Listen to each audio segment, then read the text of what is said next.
Good evening and welcome to another episode of Apolitically Incorrect Guyana. My name is Kian Jabour and as usual I'm your host this evening and I'm joined not last week but this week by Mr. Timothy Jonas. Glad to be here again, Kian. Sorry I missed last week. No, not at all. We had a really good conversation, one of which I added in another aspect, so I'd like everybody to please bear this in mind if you're, again, local or not, if you can reach the number.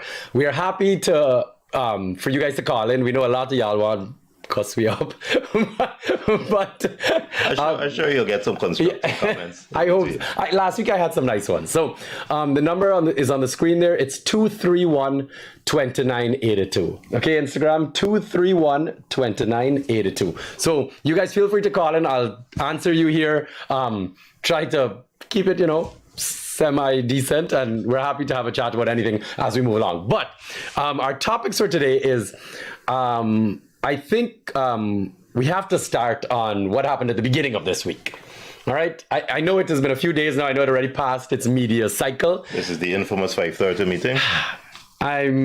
I'm really happy nobody woke me up at 5:30 to go and get cussed up. But the president nonetheless decided that he was going to call a meeting with all the contractors that are delayed in projects, are behind schedule, or are not completing projects, or basically have any issues with the government contracts, particularly infrastructure contracts, I guess. I mean, why they don't call a meeting, for example, with the people that are, getting hundreds of millions of dollars in, like maybe drug contracts to bring in medicine and then bring it in expired medicine. Why they don't have a meeting like that? No, we can't have those ones. That's got in a wide swathe. I think we got to concentrate on what was done. Okay. That's what was done. So let's that's a whole different issue. Gotcha. What, for example, why they don't call a meeting with the EID card, $50 million that was given out 4 years ago as an emergency contract, and up to now nobody ain't got no EID cards. It's funny with that. The underlying idea is a good one, but the thing is, almost any contract that is awarded, the underlying idea is a good one. You want a road, so your supporters will say, good for you, you built a road. The difficulty is how you went about building it, how much corruption there was in the process, if you bypass the procurement systems. And now, as we are seeing more and more and more, if you are awarding all the contracts to a few people, and if you are awarding the contracts to people who are not qualified to do it rather than people who are qualified, and then how you go about monitoring how the contract is performed. And I think that's the most important part. Yeah, there's the meeting, there's the views up, there's the publicity stunt, and then there's the real question of, has anything happened since? Have you actually taken action on anyone that is defaulting, on anybody that has taken, for example, all of their money that they've been given to do the contract and spent it somewhere else? Because I know all of you will appreciate that out there in the contracting world. Look how a contract works, these big contracts. You don't just hand somebody $500 million when they get a contract. The contract of it is to build a bridge. It got stages. So you bring your raw material, you bring your equipment, you start to do some excavation, and as the work progresses, the government's engineer is supposed to be monitoring the work as it progresses. So you get a small bit of money up front, and then as you demonstrate you have done so much work, $50 million worth of work, they give you the $50 million, so you do the next $50 million batch. Right. The only way it can work and the only way you can continue to get paid if it's done properly is when the government's engineer says, you have done $50 million worth of work and therefore I'm giving you a certificate that you're entitled to go and draw $50 million. If by the deadline you haven't done that first stage for your $50 million, the engineer should say, you haven't done it. You should report back. These people are out of time. They're delaying. They should be delaying penalties. But at that stage, alarm should go off and things should be fixed. Right. What we're seeing happening, first of all, is that people get in a contract who don't have the equipment, don't have the wherewithal, don't have the personnel, don't have the expertise. And they get in such a large upfront payment because it's family and friends that they're actually using that to buy the equipment. So you must go and see how many brand new machines, excavators, all kinds of things, bulldozers, brand new, they're doing work because the contractors got such a large upfront payment that they were able to buy the equipment to do the job. That begs the question if they had the equipment in the first place and were qualified. How did they get the contract to begin with? So there's less incentive to meet the deadlines because most of the money gets paid up front anyway. Yeah. How did that happen? That had to be bypassing a procurement rule. Right. Then the engineer, I've seen some funny things. I was saying president standing up on a highway, inspecting the highways, nodding his head in satisfaction. That's not how you inspect the highway. Mm-hmm. If a road has to be built, they got a layer of stone, they got a layer of laterite, they got a layer of gravel, and then they got 2.5-inch layers of asphalt. Mm-hmm. You can't stand up on the road and see if all of that was done. That's the engineer's job during the course of the contract. Right.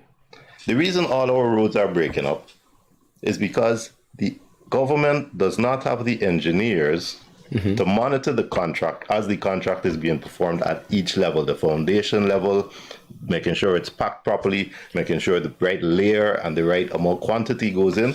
So that when you see that thin layer of asphalt on the top and you think you got a road, all you got is a thin layer of asphalt at the top.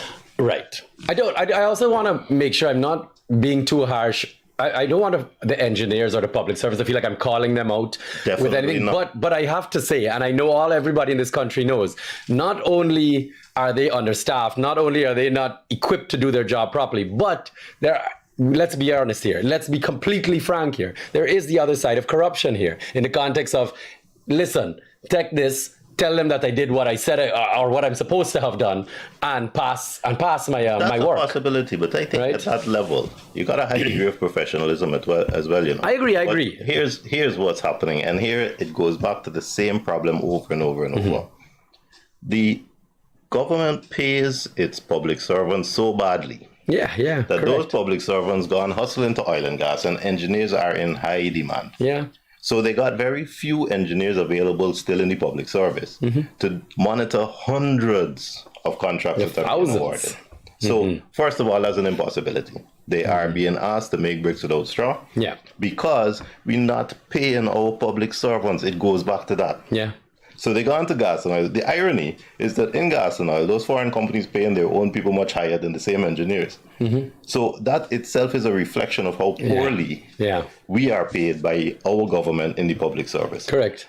You cannot use that as a starting point and then want to say that the engineers that got too much work to do and are too thinly scattered on the ground need to be blamed for this.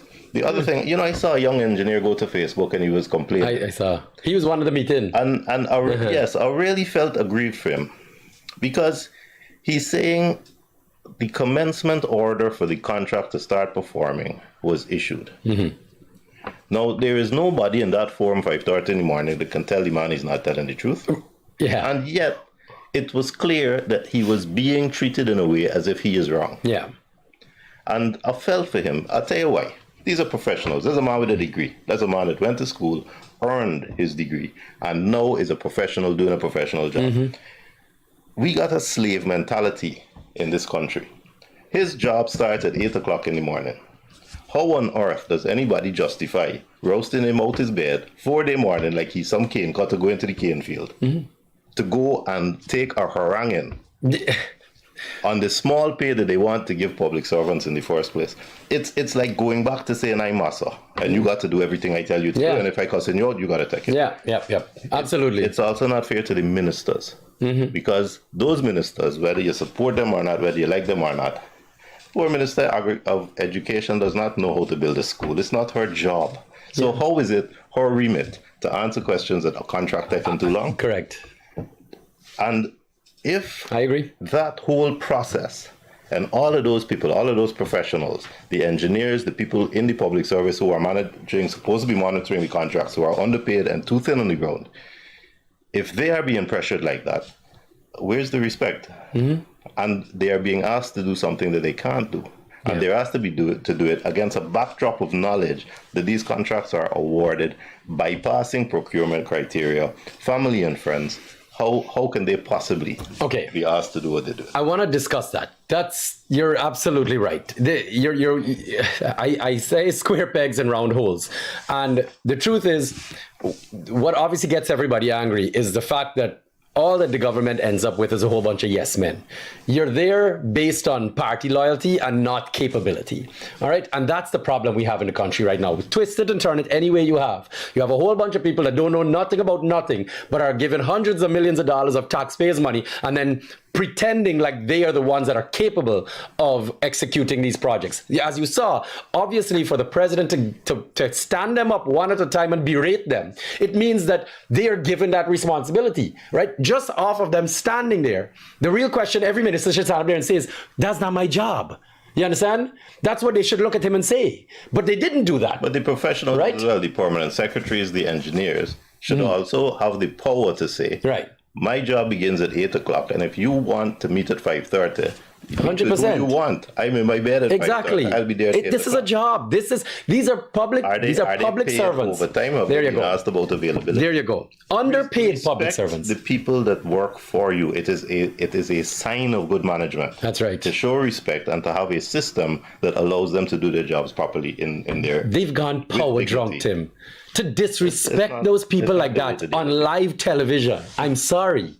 What could give you? I don't care who you are. You're the president. You work. You are the leader of the workers for the people. For the people. You work for Guyana. I'm sorry, you cannot. Anybody that sits there and says, "Oh, that's how you have to berate them," I'm sorry. And I know I could even relate as a business owner where he is coming from. And I can tell you at the same time, and this is the next topic of conversation I'm about to have with you, at the same time, these are public servants. This is not your private business, all right? And I know that the government feels like this is their private country and they can do whatever they want here, but I'm sorry. These people serve Guyana and Guyanese. And for you to get up and berate them, these are not the president's employees, you know. These are his co-workers, okay? So yes, at the end of the day, he is at a higher level than them, but they are co-workers. So here's how a system works. If you feel that somebody in the public service is not doing their job, there is a procedure to sanction them, to suspend them, or to fire them. There you go. Because if they're not doing their job, that's what needs to be done. Yes. But a verbal warning, written warning, and then termination, whatever you want. Publicly harangue people with limited information at 5:30 in the morning, as if you have the information and know the details, is not the right way to go. Right there and then. Now, like the engineer said. What's problematic for me as well is that it's not the first time.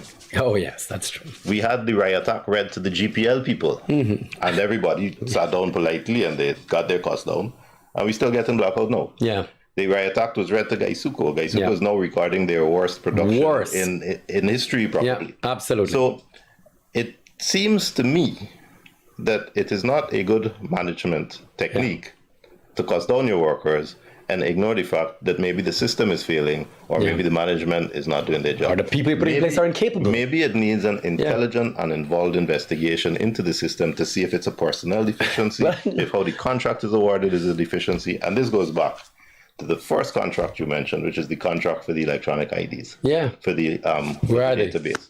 Because that contract was for a sum of money that exceeded the right of the emergency contract to award it. But they said it was an emergency. So they bypassed the whole bidding process. They decided who they're giving this money to because it was an emergency.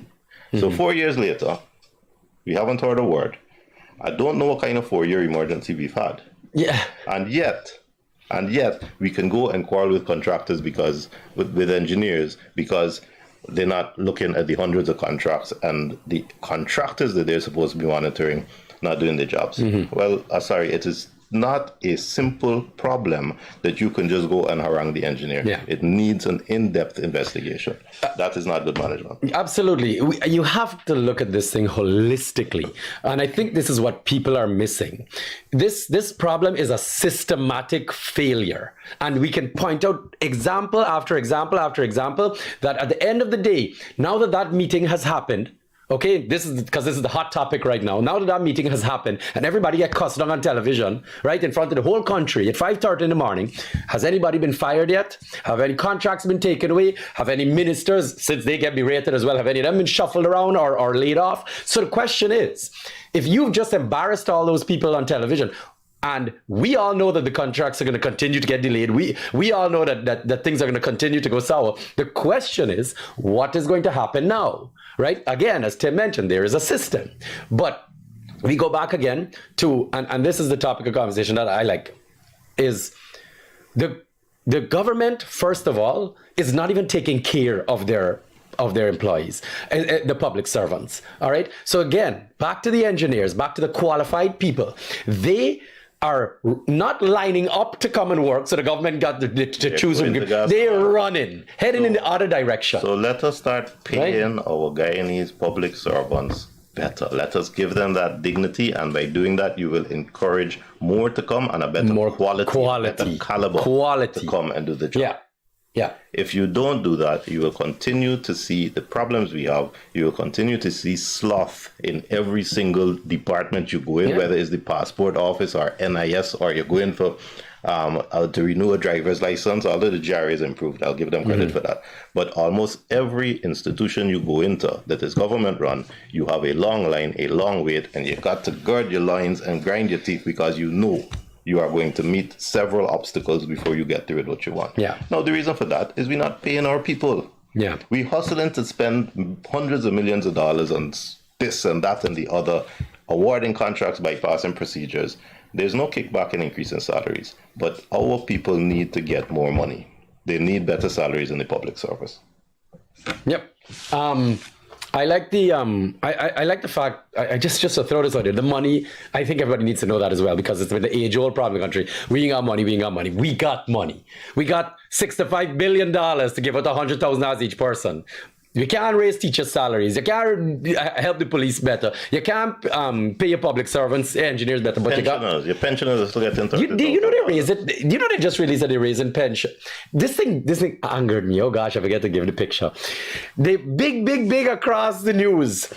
Pension for 2025 will be risen from 38 to 43,000. And I sat down and I went, imagine we live in a country where people will sit down and defend that as, oh, at least they're doing something. Good job that you now have the weakest people in our society begging, got a handout, because they can't afford to survive on the money that they are entitled to. I think disability benefits have gone up to 17,000 a month or something like that. Jesus, how despicable is this? Now, as we've said often, we've said it here, we have foreigners coming in, getting the best jobs. We have foreigners coming in, earning much more than the locals. Mm-hmm.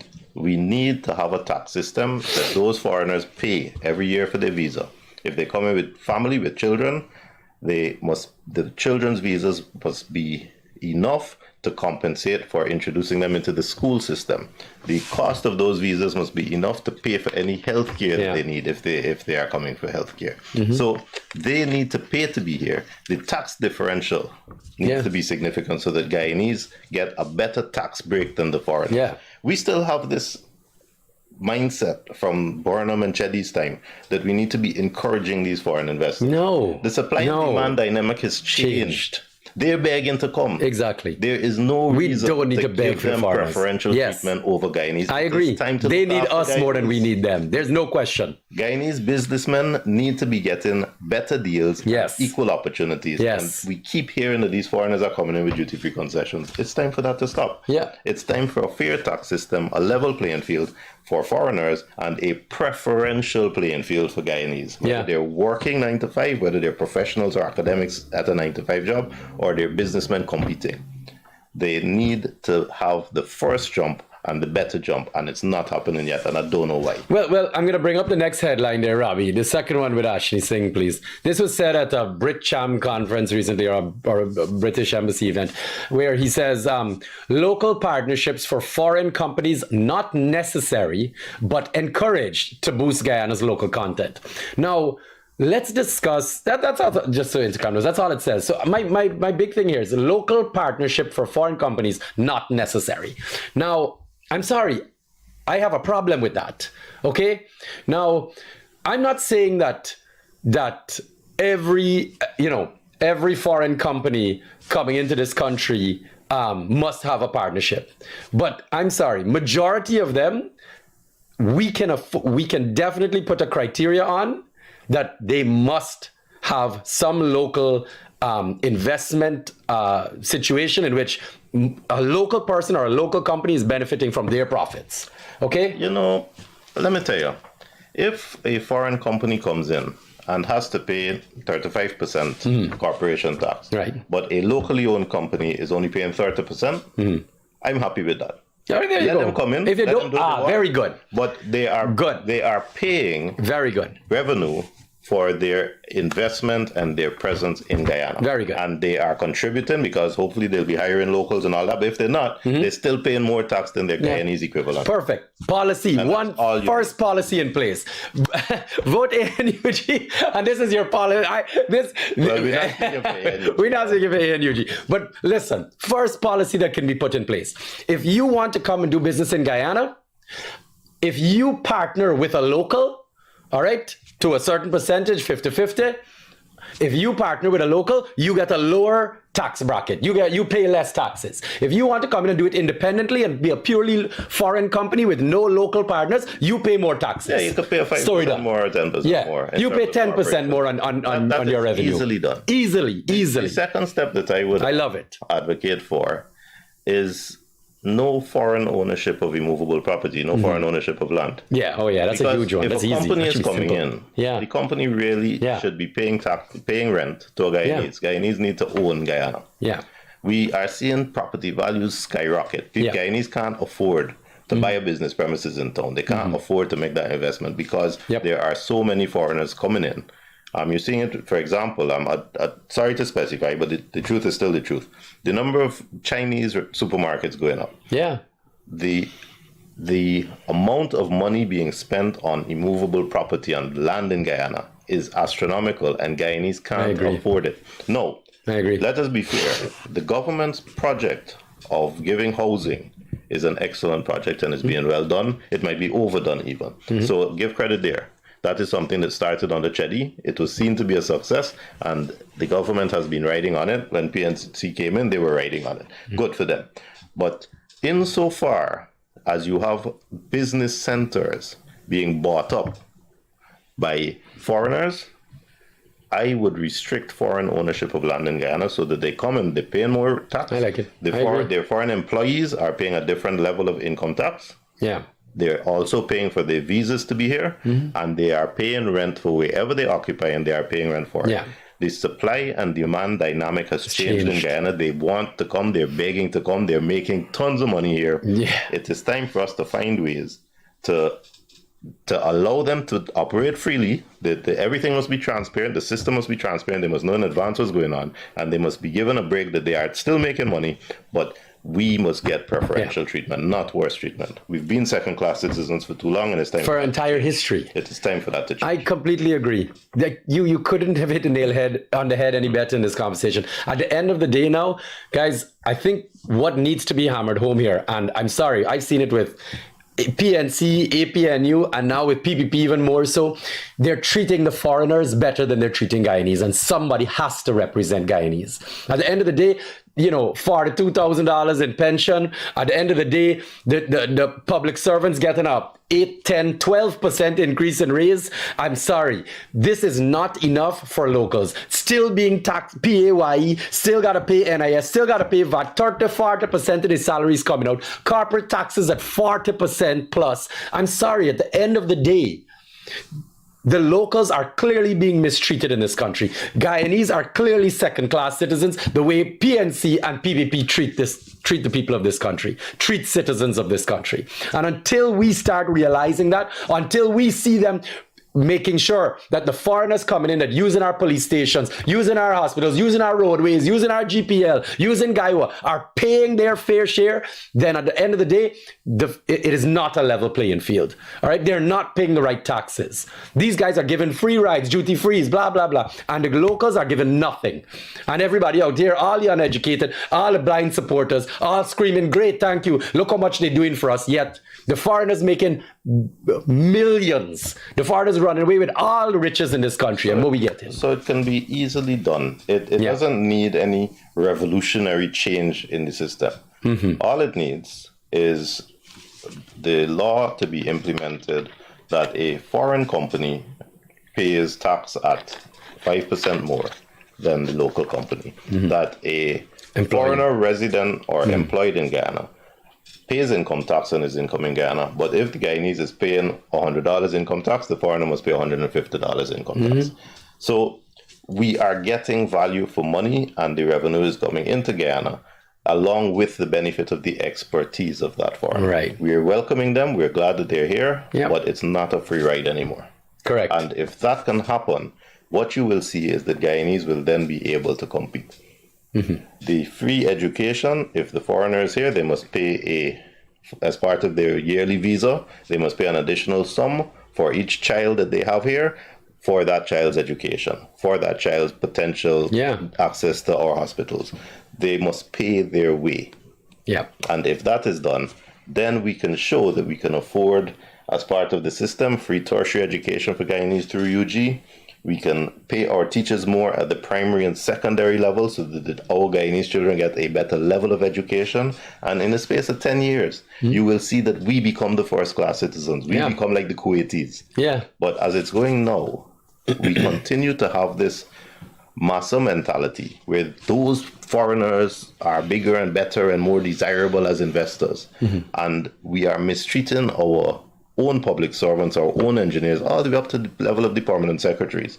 And we are talking down to them. And that can't be allowed to happen. Yeah. No, there's no question. You see it all the time. I mean, the foreign, just to throw that one out there, I'm going to say this to the few out there that obviously know. There were no foreigners in our meeting. And I know for a fact that they got lots of foreign contractors in this country that are doing projects that are way behind deadline. But Kian, you've seen individual instances on the news.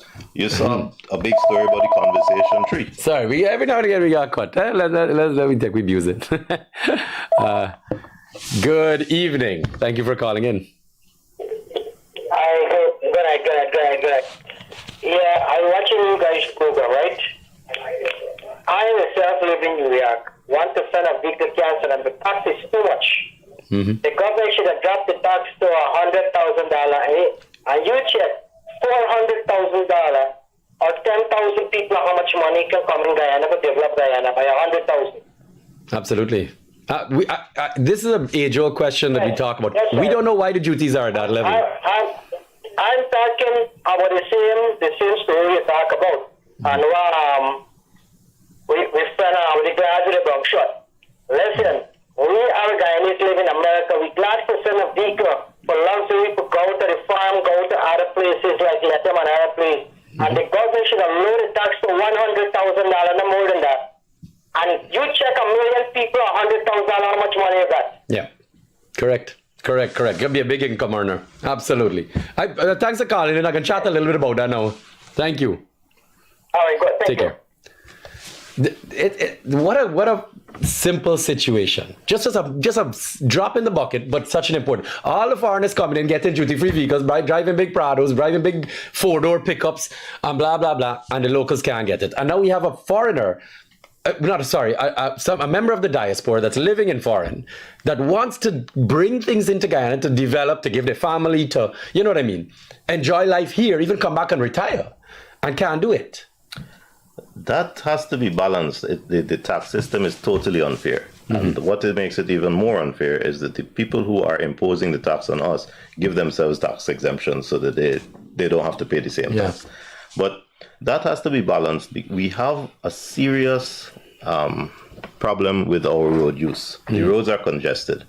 Now, how the system should work, and I'm going back to systems, and as you know, every time we talk about a problem, I'll go back to the system to see how it should be fixed. Vehicles pay a yearly road tax.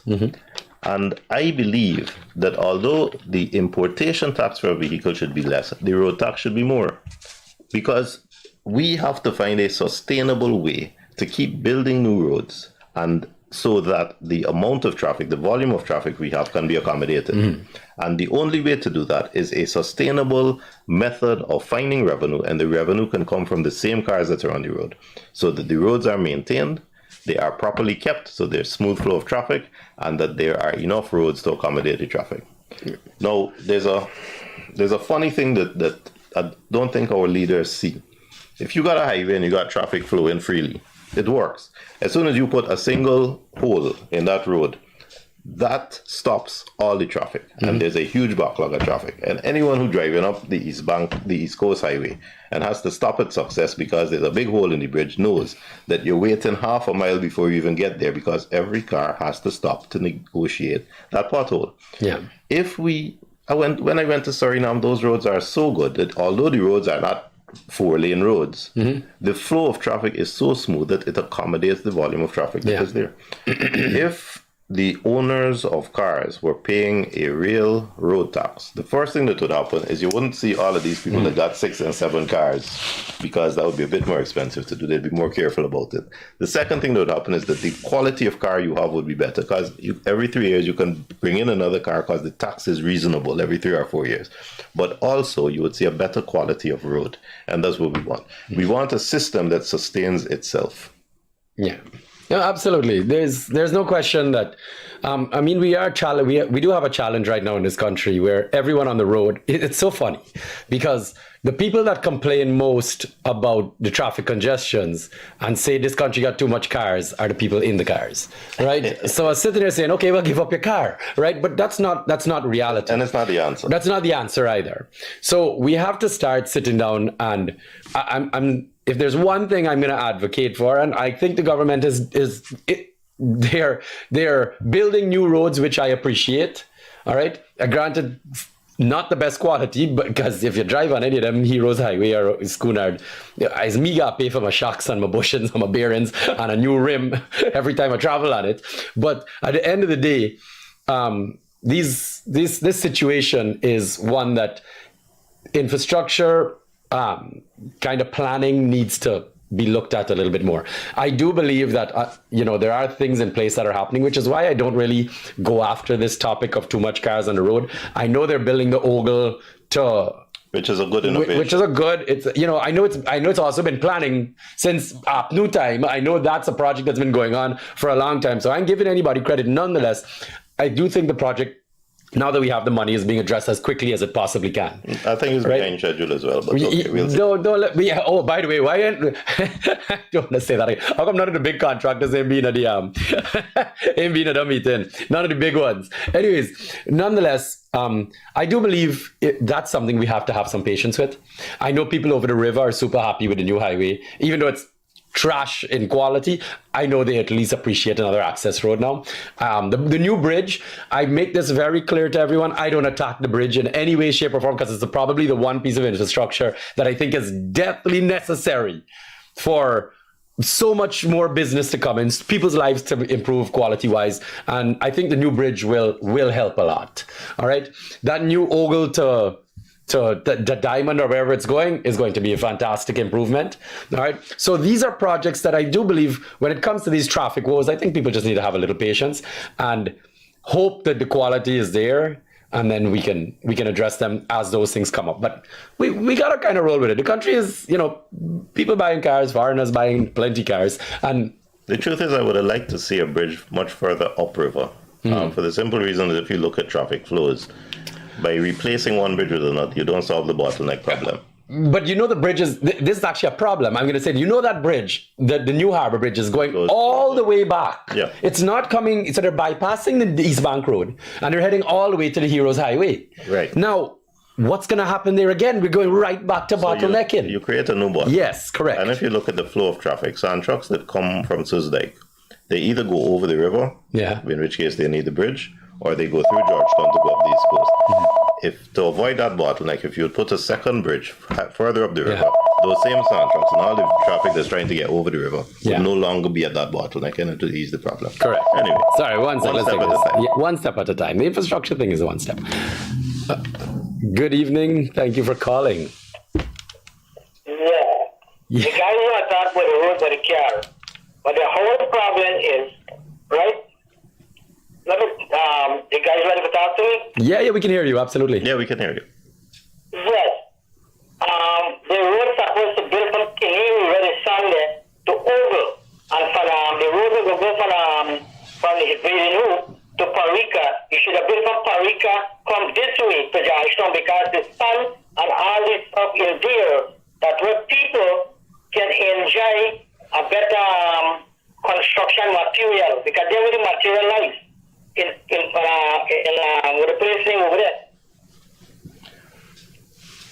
Go ahead. That's an interesting observation. I hadn't thought of that. One of the important things indeed with awarding a contract and designing the contract, deciding how it's to be done, is to know the local situation and to know the nearest source of your raw materials and that kind of thing. So that's information that I did not know. I don't know if the people who planned and designed the contract knew it, but it's a good point. It's well thought out. Thank you for that. Great. Yeah, there you go. I guess this is people obviously from that area talking about.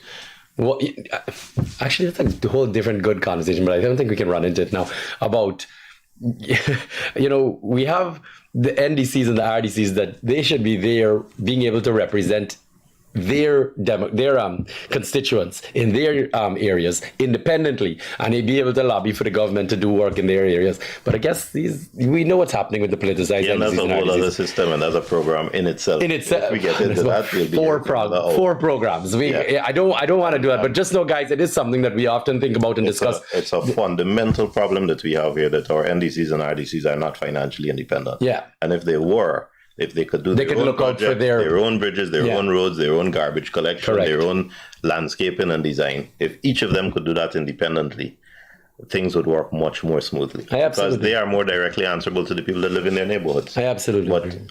The system doesn't, the government has corrupted the system to such an extent that they do not have financial autonomy. And therefore, they got to go back to the same government begging for handouts, when really they should have that money to hand to do their own thing. Yeah. And be answerable to their own constituents in their own region. But we go back to the conversation of explaining to everyone that the way this government controls everyone is holding on to the purse strings. So if you have no money independently, then you can't do anything. And that means you have to keep running back to them. So they make sure that the entire financial system is only in their control. Okay, it's that simple. That's how they control the country. All of anybody out there that wants to talk about why they're so scared to speak up or victimization, you know how they do it? It's all financial. Okay, at the end of the day, they control all the money. All right, they're the largest employers, so they have the most employees, more Guyanese employees than anywhere else. They're as any individual entity, and then they're the largest spenders. All right. So at the end of the day, everybody relies on them because they make sure they have the money. But as Tim said, if the RDCs and NDCs, all right, are then given their own money through the laws of this country, are given their money to hand out their own contracts, then the truth is, one, they can be held accountable to their own standard and to their own constituents. And then two, those areas will be developed much, much more and much better because the people of those areas will determine how the development is going and where they need it and what they need. And it's more power back down to the people because, again, as I go back, this government is just looking out for themselves and getting into power next election. They are clearly not looking out to make sure every individual in this country is looked after, or else the foreigners would not be coming in and doing what they're doing. But going back to what we were talking about, there's no doubt about what you said. I think that if we recognize that the supply and demand dynamic has changed, so that we know Guyana now is in a position that it can pick and choose the investors it wants because all of them are begging to come here. We can set the tone, we can set the standard, and we can do it in a way that is beneficial for them. The foreigners come in and they make a fair return on their dollar. That's only right. Yeah. But also, the system must be designed that it is beneficial to Guyanese. And the only way to do that is to design the tax-paying structure, the revenue structure, so that the foreigners pay slightly more than Guyanese do, so that we are competitive at every level. If you got an engineer you want to hire, a foreign engineer will have to pay more tax than a local engineer, and therefore the local engineer has an edge in the competitive market. A teacher, same thing. A businessman, same thing. If you're bidding for a contract, the same thing. The Guyanese must have an edge over the advantage. Foreigner. Absolutely. So that we welcome the foreigners because the fact is there is expertise that is not available in Guyana and we need the foreigners. Not only that, the capability, we don't even have enough. But the fact is that we want Guyanese to compete effectively and preferentially. We need to have holistically a system that we see a vision that in 10 years, Guyanese are first-class citizens with first-world standard of living. And the Guyanese visa must be the most important thing that you have. It must be the most valuable thing that you have, a Guyana passport. Absolutely. And I said it on my last show. We've watched it already happen with the Chinese supermarkets. We've watched when the foreigners are given an opportunity either to go through the loopholes or given an advantage position as a foreign company, the duty frees, the tax concessions, whatever it is. Look at what is currently ongoing in the market. Look at what is going on in the supermarket world. Okay, the foreign supermarkets are being pushed out the door. They cannot compete. You go in to buy this. The local supermarkets. The local supermarkets are. Well, right. The Chinese are the foreign supermarkets, and the local supermarkets are being pushed out. You go in to buy the exact same product in a Chinese supermarket versus a local supermarket, and the Chinese is significantly less. Well, first of all, they have a system of importing products, which they do through their embassy, because most of them have a connection there. So the tax differential is significant. Second of all, they operate on a cash basis. In fact, I'm aware if you go into most of these foreign-owned supermarkets, you will see that you can't pay with a card. Because if you're paying with a card, there's tax accountability. You can't hide that. Yeah. So it's very heavily cash-oriented. Mm-hmm. And then you see everything being sold, whether there's a license to sell it or not. So cooking gas, alcohol, anything you want is there, even though many of them should not be sold without a license, and they do not have the licenses. Yeah. The second thing is in terms of VAT and being accountability for tax and that kind of thing. The locals are suffering because the local competitors have to pay VAT. And when you look at these folks, they're not paying VAT. Mm-hmm. So what the problem I have actually is that they are competing and squeezing the large established supermarkets and suppliers. But it is those large established supermarkets and suppliers that are good corporate citizens, that are declaring and paying their corporation tax, declaring and paying VAT, paying NIS for their employees. You think those employees in those supermarkets pay NIS? Mm-hmm. So we are winking and we're turning a blind eye, a Nelson's eye, to what is going on. But we're doing so when it is harmful to the large institutions that are there that are good corporate citizens. And that can only be destructive. That can only be detrimental. Yeah. That really needs to be corrected. Yeah.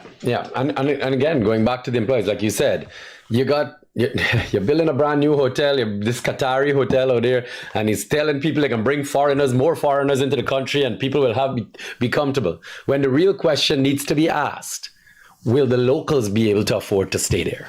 Well, I welcome the foreigners, but I welcome them on the understanding that there is a system in place that protects Guyanese and makes Guyanese first-class citizens. But otherwise, we're just deceiving ourselves. But the only thing you hear about these hotels is, plenty jobs will be given to Guyanese. Jobs to do what? Make people bed and wash their laundry and park their cars and cook in their restaurants? I'm sorry. This is what's happening. People have gone lost in this society thinking that this is progress, but in actual fact, it's just a system that they're designing to keep people exactly where they are. What's interesting is in the other oil economies, if you check Kuwait and the surrounds, the people there who are, as you say, making the beds and cleaning the gardens are foreigners. Yeah, absolutely. Go to any hotel anywhere in the world, it's foreigners. Asia, Singapore, no question. And I don't know why it seems that our intention, our horizon is limited to, lucky few, you'll get a job in a hotel. Yeah. It should be, your child will get a tertiary level education for free. Mm-hmm. You will get a guaranteed minimum wage, and you will get an opportunity to grow and expand, and you will be able to compete advantageously against anybody who comes into this country. Yeah. And you can go and stay in the hotel because somebody else is going to come to work in that hotel to make up your bed for you. That's how it should be. That's where we should be heading. We have to change our mindset, and we have to understand that as long as there is free oil money, it needs to be spent prudently with fiscal responsibility. Contracts must be awarded. The government is awarding contracts, but they must be monitored carefully. We must get value for money. If we build a road, we must have to go back to patch the road in 5 years. And I challenge anybody to look at Sheriff Street between David Street and the seawall and see the condition of that road that was built just 5 years ago. It got waves. I ride a motorcycle. I can't tell you how bad the roads are in this country. So it's horrible. Let us see get value for money. Yeah, absolutely. I just riding on Lamaha Street in front of that 704 bar, the big building there. The road is breaking. The road already breaking into the into the thing there, into the gutter. So if we're talking about delays in contracts, it's not solved by a 5:30 meeting where you quarrel with your engineers and your permanent secretaries and your ministers. There must be a monitoring of contracts as they are performed. And if you go back and look at the papers, you will see the Conversation Tree Road was delayed. Yeah. The Lamar Street Road was delayed. The Dennis Street Road was delayed. You have between QC and Thomas Lands. We're still waiting. Correct. So every single contract that we look at is delayed. And if that is so obvious to everybody that the president has to humiliate his own ministers, then the question has to be asked, where is the system failing? Where is the gap in the system that allows this to happen? And let's fix that gap. Don't let's just have a showdown on people who got degrees in English and law and that kind of thing and don't know the first thing about construction, as most of those ministers don't know anything about construction. Let us see where the gap is in the system and fix that gap. That is good management. Yeah. You brought up a great topic that I think it's super important for this country to understand, and the mentality to be seen with this type of situation. So what the government touts is that we are giving contracts to Guyanese so that they can have a new opportunity to be a contractor and build roads and have more income and earn more money and become rich. And people sit down and say, wow, yes, okay, good opportunities, progress. You're giving the people opportunities to make more money. Now, I want to discuss that when it comes to, one, that individual's independence and capability of earning their own income. And then two, I want to speak about the difference between public procurement and private investments. And this is where I think people get very confused. Now, first of all, let's start with the government does not spend their own money, okay? Irfan Ali and Barry Jagdeo and the crew ain't spending money out of their pockets. They are spending our money. Now, the level of accountability and procedure that comes with that is very different from a private person asking a contractor to please come and build my house, all right, on my land. So the first things out is the public procurement situation. So the first thing you have to understand is when you have put you see this road needs to be built, you've put out a bid for it. They've done the bidding package, they've done all the engineering, the design, the costing, and now they've asked you to bid to build this road. Now, when you decide you want to go and bid for that project, you have to have a certain amount of criteria. You have to have certain qualifications. You have to have the right engineers working with you. You have to have the right equipment. You have to have the right insurance. You have to have the right experience. Okay, all of those are required for you to be able to even be allowed to bid. Well, yeah, let's break it down, right? If you're building a road and you need a truck, you have to show in your bidding document you own a truck. Right. If you need an engineer, you have to show you have an engineer employed. If they look for experience, you have to show you've built 2 roads before. Right. Those are what they call the pre-qualification criteria that allow you to bid and by which your bid is assessed. So that's important. Right. Continue. Sorry to interrupt. No, you're perfect. You're saying exactly, you're right on the path. So now the people have sat here and went, well, I don't have those things, but I still want to bid for a contract. And as that person that's very optimistic and needs more money, which I completely understand, they say, man, I wish I could get a contract and not have to go through all of that. The other day, a man gets a contract. If you go through and you're checking all those companies, a company gets a contract, they don't even own a spade. They just got a registered business on a piece of paper. And what they're doing is they're going to subcontract it out to somebody else. But hold on. Let me finish my situation. So now the government is handing all of these contracts out to people that are not qualified to do these projects. And rather than understanding that the taxpayers' money is being wasted, the public is being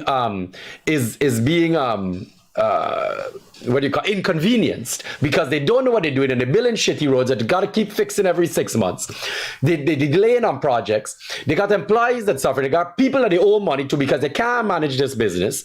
They have now decided we are going to sell this as though we're selling a dream, but in actual fact, who is being held accountable for the money that's being wasted? Well, this is why I was curious to see how you'd finish, because you said that there's much more accountability in the public procurement.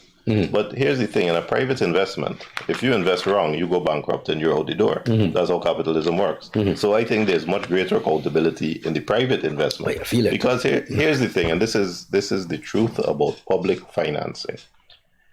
If I win support by giving contracts to people, so I award contracts to my friends, it is in my interest to be able to continue to award contracts. So if I make you build a road, I hire you to build a road, and this road lasts, the lifespan of a road should be 15 to 18 years. This road lasts 18 years. I'm not awarding any more contracts. But if you build a road badly, so that I got to patch it in a year, and I got to patch it again in 3 years, and you must have a look at the railway embankment road. It's 70% patches. And the asphalt on that road They're should already be patching fine. Heroes Highway. But go on, yeah. So if the road is not well built, I can continue to issue contracts to fix the road, to repair this, repair that, change the bridge. The original bridges weren't good, so now I got to put in concrete bridges. We did that about 5-6 years ago. Now those concrete bridges on the embankment road will be too narrow for the newly designed 4-lane road. So those same bridges that were only built a couple years ago will have to come out, and wider bridges will have to go in. But each step is a new contract that is awarded to make somebody happy, to foster political loyalty. So you have a tension Dependency. that if you're doing your job properly, and if you are safeguarding and frugally and fiscally managing the people's money, you will make sure the contracts are done well.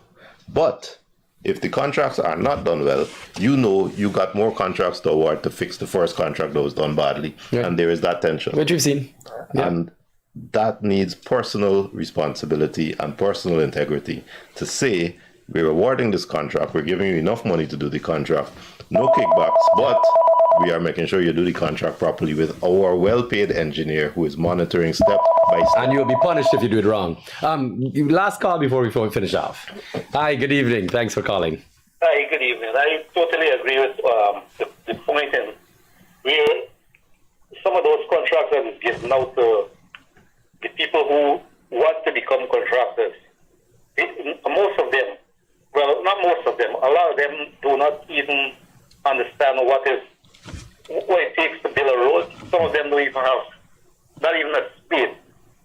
I am dealing with that directly, and I know people who got contracts the other day and don't know a thing about the contract. I am kind of supervising one of them presently, and that person don't have anything, absolutely nothing. Oh. Right, so it is so sad because I know the community is going to suffer because that road is going to be a substandard road because I'm not going to be part of that. What I'm going to do, I'm just going to lend my equipment, but that's about it. I'm not getting into that. Gotcha. Right, but I know that in general, the community is what's going to suffer. Right, and it go back to the same thing again. You try to give two or three person in the community a contract or two, but then instead of doing good, you end up doing bad. Yeah. So because in general, you got to spend more money to fix that road again in a couple months or a couple weeks. Absolutely. Thank you for calling in. You're exactly right. And I want to answer what you're saying, because it's obvious that you're concerned, and it's obvious that you have a personal experience of the general trends that we're talking about. But go on, he's listening. But here's the thing. You are doing the best you can, and I congratulate you for it. And I admire your integrity in saying, well, sorry, I'm not going to be part of that. Yeah. But can you imagine if you made your living bidding for these contracts? If you lose a contract, you can't grumble even if you lose the contract unfairly. There are situations where those same pre-qualifying criteria, after the bids are put in, they are changed so that the bidder who did not win suddenly wins. If you are part of that process, but you can't even complain because you lose this bid, you got to stay quiet hoping that you win the second bid, then you really do become a victim and a slave. You have no choice at this stage but to stay quiet in the face of oppression and in the face of unfairness. I admire your honesty and I admire your determination not to be part of that kind of process. But think of how many Guyanese are stuck in a system where they simply can't escape, where they got to go to this meeting at 5:30 in the morning because there's no other jobs available for them.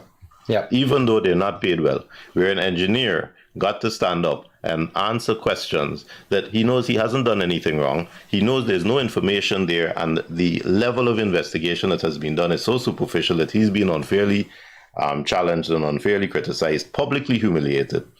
And he can't leave the job because there's no other jobs until he gets a chance at gas and oil. Yeah.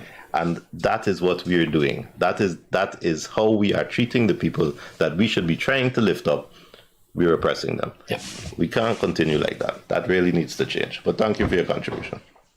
There you have it. I mean, you finished perfectly there, and we see that the system is continuing to put these communities at a disadvantage, and these employees and these public servants and these contractors are sinking deeper into holes, because at the end of the day, it is a trap. I'm sorry. The more you look at it, the more you look at that meeting, you know it's a trap. And I know for a fact that so many contractors, majority of contractors are failing because they're told and promised the bright life, knowing that they cannot complete these projects on time. They don't have the expertise to do it, and we're watching a whole nation watching contractors sitting down there that are definitely not qualified and between a rock and a hard place, as you said, because they're now dependent on the government. The solution is not to cost down the permanent secretary. Correct. Agreed. Guys, on that note, we are all done here. Thank you guys for tuning in today. I appreciate you guys. I do want to make a statement. I appreciate you guys who have to watch us after the live. So guys, just know that I monitor the numbers a fair bit. So I appreciate all of you out there that, again, are trapped in the system.